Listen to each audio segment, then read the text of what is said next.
Twilight slammed the ancient book closed, jolting Celestia's attention away from the legal forms she was asked to go over at the beginning of the day that Luna had been able to. The young Alicorn still wasn't completely used to doing a majority of the ruling, but now was not the time to fuss over such things. It was almost 11 in the morning, and the studious young unicorn had practiced and repeated the mantra since late the previous night, when she finally managed to piece together the final of the 6 lines. After being able to speak the words without looking at them several times, she was completely confident in her ability to perform the spell. She made a mental note to occasionally say the verses again after they began the second part of their mission, just to keep the words fresh in her mind. Done. I've got it down. The princess set the scrolls and quill down on her nightstand and walked up to her student, putting a congratulatory hoof on her shoulder. Excellent work, Twilight. Now, we must find a trinket of some kind that Pinkie Pie would have held dear to her. First place to look would be Sugar Cube Corner. I just hope the cakes haven't gotten rid of her things yet, she said, her ears drooping. And then we must make haste. But first, we need to return this book to its chamber. As I said before, I do not want to risk it falling into the wrong hooves, Celestia said, taking the tome with her magic and escorting it back to the archives. Nodding, Twilight rose and joined her teacher. SilverStar laid on the bench of his holding cell, his back to the bars. A few hours ago, his deputy found him laying on the floor beside the body of one of his best friends. As much as Dusty didn't want to do it, he had no other choice but to slap the cuffs on him and lock him away for questioning, once they moved Chief Thunderhoof's corpse from the building. Seeing the once proud tribe leader being carted out of the sheriff's office, missing a chunk of his head, made the morning hangovers of the citizens, who were just waking up and getting their days started, completely disappear. Once again, the Appaloosans and the buffalo herd came together, but not for celebration. All every pony could do was ask, why? Those who saw the pair drunkenly step inside the station saw them leaning on each other for support, while others mentioned how they were laughing, most likely thanks to some jokes and stories brought on by alcohol, through the streets during their last leg of the party. Everything Dusty asked SilverStar was met with a response that no pony found satisfactory. Talk of how he found the buffalo shrieking on the floor and fighting a ghost or something was making SilverStar sound like he had gone mad. After going over the doors and windows, as well as leaving everything where it lay so as not to disturb the crime scene, there was nothing to indicate that some pony had broken in with the intent to murder Thunderhooves. Not only that, but why leave the SilverStar alive? None of that made sense. The only thing that any pony could come up with was that, for whatever reason, SilverStar attacked Thunderhooves. There was a struggle, and the sheriff came out on top, despite falling and hitting his head. The only things that it didn't have were a motive and a murder weapon, unless the sheriff had hidden it really well before slipping and injuring himself. Unfortunately, everything else was pretty airtight, and SilverStar's reasons would come out eventually. A loud squeak came from the far side of the room, followed by a loud clank. 3 sets of hoop steps made their way to his cell. He rolled over and looked through the bars at Dusty, Brayburn, and Little Strongheart. Each of them were as mind-boggled as the rest of the town. Sheriff? What happened? Why did you do it? Dusty asked. I told you already. It wasn't me. I can't explain what I saw other than what I said earlier. I know it doesn't make any sense, but it's the truth. Look. We know we went over this place top to bottom, SilverStar. No pony else came in or out. It was just you two. Dusty sighed heavily. Later today, we're going to start getting a jury lined up, and I'll see what I can do about getting you a good lawyer, but gotta be honest, it isn't looking good for you. You monster! Little Strongheart chimed in. How could you? After everything we've done for you. He was your friend, and you... She grit her teeth and turned away. Looking at him disgusted her right now. As much as Brayburn wanted to try and comfort her, he knew it wouldn't do any good. She might not want to even look at him either, given that he was a friend of SilverStar's as well. She knew Brayburn had nothing to do with what transpired, but at the moment she wanted nothing to do with any pony or anything Appaloosan. She turned and faced her special sun pony with tears in her eyes. "I'm sorry, Bray," she said, sobbing. I think we need to keep our distance for a little while, you know?" "I understand. I hope we can get through this mess. Still can't believe it myself. Wish there was something I could do to fix this." "Just promise you'll pay for what he's done, please?" "I will, darling. I swear to it." She leaned in and hugged him tightly, still crying and sniffling. He reciprocated and nuzzled her cheek. "Thank you. I'm going to go around with the others, and we'll head back home. I don't know how they're going to react, but..." "Wouldn't surprise me if they may want to seek some retribution. Wouldn't blame them, to be honest." "Yeah, that's what worries me. Nobody here except him had anything to do with this. I'll try and make them see that." Little Strongheart released Brayburn from their embrace and took a step towards the gate. "I know you will. They'll listen to you. If there's anything you need, just let me know, okay?" Glancing sadly at the floor, she made her way out. She sobbed. "Thanks, Brayburn. I'll let you know what happens.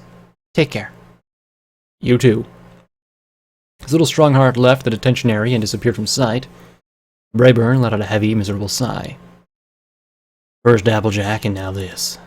What the hay is going on? "Brayburn, you know me. Why would I do such a thing?" SilverStar pleaded. "I'm not the one you're going to have to try and convince, Sheriff. The jury is, once it's put together. I'm going to go, Dusty. I just can't be here right now." The deputy nodded and watched the distraught stallion exit the premises. He turned and glared angrily at the inmate. "Dusty, come on! How long have you been working with me? You know I didn't do anything." "How long I've been working with you ain't the point," Dusty said. "We've got the body of a chief in our hooves. Little Strongheart can't convince the rest of the tribes to just be angry at you. It'll be likely what almost happened a year ago will happen all over again. Except this time, they won't be stopping at trampling the town till there ain't nothing left. Everything that we worked through will be for nothing." SilverStar slumped over, as, little by little, he saw all the good times and fond memories of the past year being erased. Dusty was entirely right, too. If it wasn't for a well-placed pastry, the town would have been decimated. The buffalo were bigger, stronger, faster, and had more of a fighting spirit than the Appaloosans ever did. Looking back, he realized they never would have stood a chance in the end. Now it seemed quite likely that the events that never happened would come to pass after all. "I'm sorry, Dusty," the sheriff whispered. "I'm sorry, too." The deputy took a step towards the gate and paused, smirking and practically growling his disgust. "You might as well get comfortable in there. Won't be till tomorrow by the time we get the trial going. Next day at the latest. I'll be back in a little while with some food." Without another word, Dusty left the officer alone in the quiet, dank cell, staring at the floor, losing himself to his misery. He laid back down on the bench and curled up in the same position they found him in earlier, his back to the bar. With nothing really to do to occupy his time, he closed his eyes and dozed off.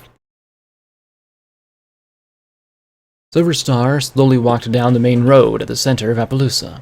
The citizens were going about their usual daily business, hitting up the general store, fixing a carriage, carrying groceries home, nothing out of the ordinary. The sun overhead was brutally, oppressively hot. He wiped his brow clean of sweat, only for it to be dampened again a moment later. A dry smell wafted through the air, almost tickling his nose with traces of dirt and dust. What he wouldn't give for a nearby water trough. "Sheriff!" A voice called out from behind. At the sound of his name, the townsfolk dropped what they were doing and raced inside the closest building, slamming and locking the doors closed. In an instant, Appaloosa turned from a bustling little village into an abandoned ghost town. SilverStar sprinted and slowly turned his head. In the distance, a shadowy figure stood. A low, wide-brimmed hat hid the intruder's face. A loose-fitting tan poncho was wrapped around their neck, concealing most of their upper body and flapping ominously in a welcome, gentle breeze. Around the mysterious visitor's waist was a tight, fake leather belt, with a slingshot on one side and a small bag of pellets and stones in the other. "I've been looking for you," they said with a fake accent. "There a problem, stranger?" "Yep, I'm looking right at it." Now angry, SilverStar turned and faced the mysterious adversary. He couldn't make out who it was, but somehow this guest knew them. He had to have bumped into them at some point. It was only a matter of time until he discovered their identity, he reasoned.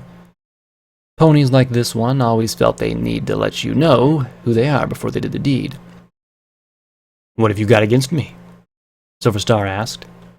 "You and Chiefy have shared a lot of those the last several months. But there's still one thing left that you guys gotta share. If you cared about him at all, that is." The sheriff's blood suddenly boiled. Thunderhooves was a close friend, and this lunatic wasn't about to bring the recent tragedy into this. Not if he had anything to say about it. "Who are you? What do you want?" The newcomer flipped their hat out of their face. A flat pink mane fell from the side and dangled freely.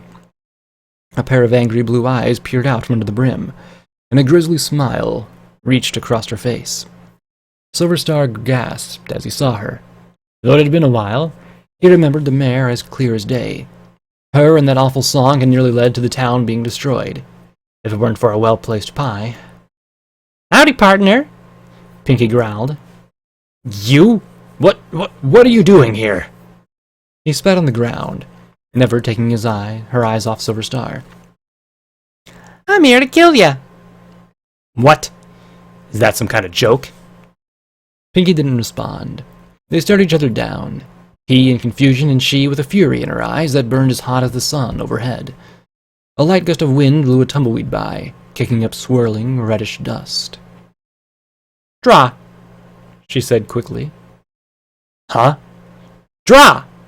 In a flash, she stood on her hind legs, pulled out her slingshot and a pellet, rocketing it at the shocked sheriff.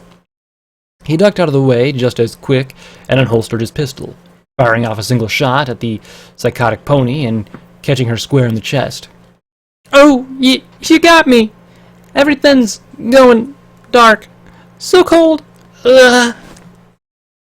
With a hoof held dramatically to her forehead, Pinky fell backwards, seemingly dead. SilverStar grit his teeth behind his lips, angry with himself for what may have been a justifiable death, but another body on his consciousness nonetheless. He returned his pistol to its case and slowly crept up to the motionless pink pony. He stopped his approach about 10 feet from her body. She didn't appear to be breathing. SilverStar's stomach started turning. It was a rare thing that he actually had to do something as drastic as he just did, but it had to be done. He sighed heavily, grateful for the worst was over. Suddenly, Pinky sat back up and fired again at the sheriff before he could react, hitting him square in the eye. "Ah! Ah, darn it! I was aiming for between your eyes. I must be getting rusty." She graciously hopped up and threw her garments off, bowing to an audience that didn't exist. Thank you. You're a terrific crowd. Thank you." The only sound in the air was the screaming sheriff. She looked around and, finding the area empty, snorted disappointedly. "No fair. I was sure I was going to win an award for that performance. Ah, well, guess I'll just do what I came here to do and call it a day," she said to herself.